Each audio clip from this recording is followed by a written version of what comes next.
भगवान कहते हैं, प्रिय मैं चौथा अध्याय का माध्यम बताता हूँ, सुनो। भागीरथी के तट पर वाराणसी नाम की पुरी है।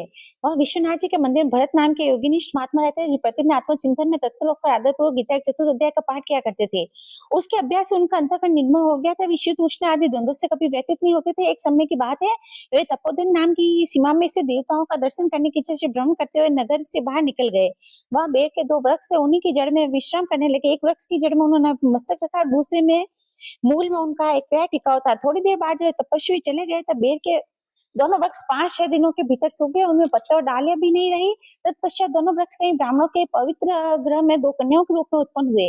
वे दोनों कन्याएं जब बढ़कर 7 वर्ष के हो गई तब एक दिन उन दूर देशों में घूमकर आते भरत मुनि को देखा। उन्हें देखते ही वे दोनों उनके चरणों पड़ गए। मीठी वाणी बोली, मुनि आपकी ही कृपा से हम दोनों का उद्धार हुआ। हमने बेर की योनि त्याग कर मानव शरीर प्राप्त किया है। उनकी इस प्रकार कहने पर मुनि को बड़ा विस्मय। उन्होंने पूछा, पुत्रियों मैंने कब और किस स्थान से तुम्हें मुक्त किया था? साथ ही ये भी बताओ कि तुम्हारे बेर के वृक्ष होने के क्या कारण था, क्योंकि इस विषय मुझे कुछ भी ज्ञात नहीं था। वे कन्या पहले उन्हें अपने बेर हो जाने का कारण बतलाती हुई बोली, मुनि गोदावरी नदी के तट पर छिनपाप नाम का एक उत्तम तीर्थ है, जो मनुष्यों को पुण्य प्रदान करने वाला है। वह पावनता की चरम सीमा पर पहुंचा हुआ है। उस तीर्थ में सत्यतपा नाम के एक तपस्वी बड़ी कठोर तपस्या करते। ग्रीष्म ऋतु में प्रज्वलित अग्नि के बीच में बैठते थे। वर्षा काल में जल की धाराओं से उनके मस्तक में बाल सदा भीगे रहते थे, तथा जाड़े के समय वो जल में निवास करने के कारण उनके शरीर में हमेशा रोंगटे खड़े रहते थे।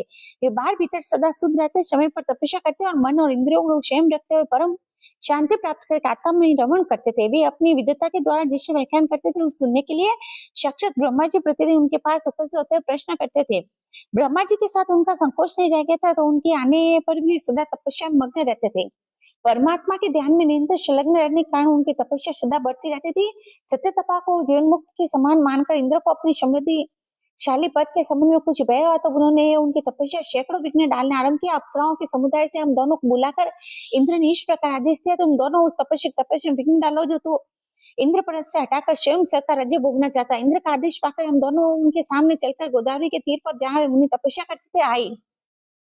वह मंद एवं गंभीर स्वर में बजते हुए मृदंग और मधुर वाणी के साथ हम दोनों ने अन्य अप्सराओं सहित मधुर स्वर में गाना आरंभ किया। इतना ही नहीं, वो योगी महात्मा को वश में करने के लिए हम लोग शोर ताल और लय के साथ नृत्य भी करने लगे। बीच बीच में जरा सा आंचल खिसकने पर हमारे छाती भी दिख जाते थे। हम दोनों ही उन्मुख गतिभाव का उद्दीपना करने वाले थे, किंतु उसने निर्विकार चित्त वाले महात्मा के मन का क्रोध का संचार कर दिया। उन्होंने हाथ में जड़ छोड़कर हमें श्राप दिया, अरे तुम दोनों गंगा जी के तट पर बेर के वृक्ष हो जाओ। सुनकर हम लोगों ने बड़ी विनय के साथ कहा, महात्मा हम दोनों पराधीन थे, हमारे द्वारा जो दुष्कर्म बन गया उसे आप क्षमा करें। कहकर हमने मुनि को प्रश्न कर लिया। तब उन पवित्र चित्त वाले मुनि ने हमारे शपोद्धार की अवधि निश्चित करते हुए कहा, भरत मुनि के आने तक ये तुम शाप लागू होगा, उसके बाद तुम लोग को मृत्यु लोक में जन्म होगा और पूर्व जन्म की स्मृति बनी रहेगी। मुने, जिस समय हम दोनों बेर के वृक्ष रूप में खड़ी थी, आपने हमारे समीप आकर गीता के चौथे अध्याय का जप करते हुए उद्धार किया था। हम आपको प्रणाम करती हैं। आपने केवल शाप ही नहीं, इस भयानक संसार से भी गीता के चतुर्थ अध्याय के पाठ द्वारा मुक्त कर दिया। श्री भगवान कहते हैं, उन दोनों किस प्रकार कहने पर मुनि बहुत ही प्रसन्न हुए। उनसे पूजित हो विदा लेकर जैसे ही आए वैसे ही चले गए और वे कन्याएं बड़े आदर के साथ प्रतिदिन गीता के चौथे अध्याय का पाठ करने लगी, जिससे उनका उद्धार हो गया।